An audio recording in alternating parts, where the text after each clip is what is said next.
Our top story earlier today, clashes erupted inside the Al-Aqsa mosque in Jerusalem. Israeli police said that they entered the mosque to dislodge agitators. Palestinian movement Hamas denounced the police action as an unprecedented crime. Hamas, which rules the Gaza Strip, called on Palestinians in the West Bank to go en masse to the Al-Aqsa mosque to defend it.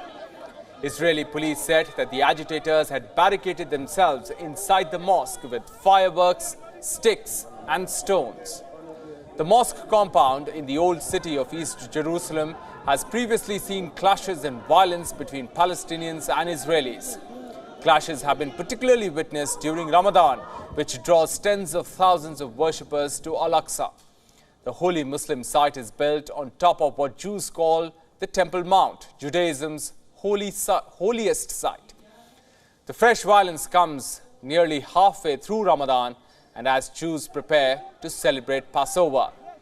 Israeli police released video footage showing what appear to be fireworks explosions inside the mosque.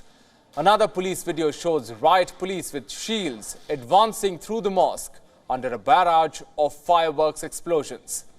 The footage then shows a barricaded door and boxes of fireworks on the floor.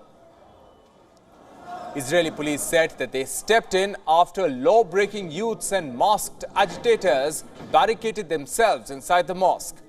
A statement said that they detained rioters who caused damage to the mosque and desecrated it. After the announcement of clashes at the Al-Aqsa, several rockets were reportedly fired from the northern Gaza Strip towards the Israeli territory. The Israeli army said 5 rockets fired from the Gaza Strip were intercepted by the aerial defense system.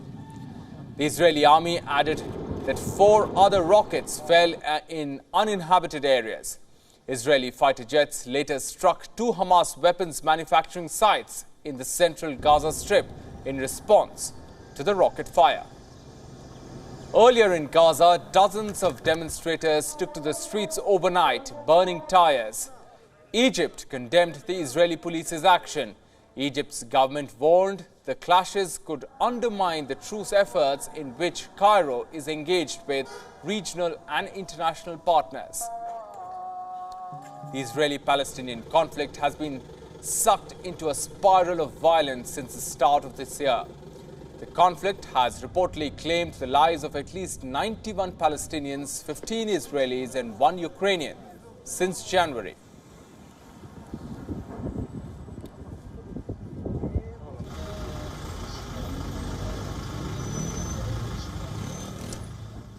For more on this, we are now being joined by our correspondent Jody Cohen from Ra'anana in Israel. Jody, what can you tell us about the latest developments and the situation there at Al-Aqsa right now?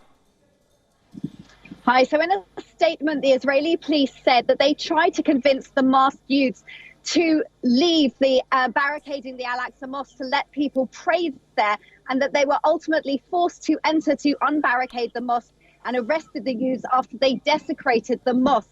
Now, we know that that led to riots and 350 people have reportedly been arrested. Hamas and Palestinian Islamic Jihad have urged Palestinians to go en masse now to the mosque. And we heard in the latest the IDF is saying that 16 rockets in total were fired from Gaza aimed at Israeli towns. There were no injuries, but a factory has been damaged. We then heard that an Israeli soldier was shot near Hebron.